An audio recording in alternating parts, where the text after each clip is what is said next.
இந்த கெட்ட பெண் தன் மகளின் கைகளை பிடித்து பிறகு அவளது முதுகில் காலால் நின்று அவளது உடலை முறுக்கத் தொடங்குகிறாள்.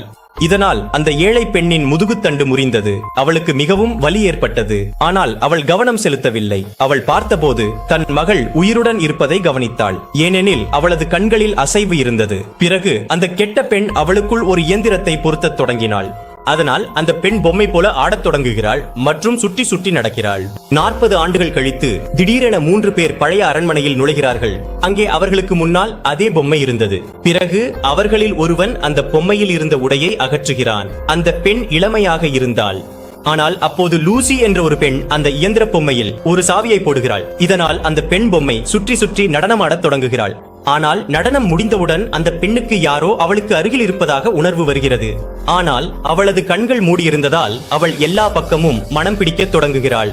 பின்னர் அவள் லூசியின் கழுத்தை நெரிக்க முயற்சிக்கிறாள். லூசி அவளை தள்ளிவிடுகிறாள். பாகம் 2க்கு வீடியோவை லைக் செய்து கருத்து சொல்லுங்கள்.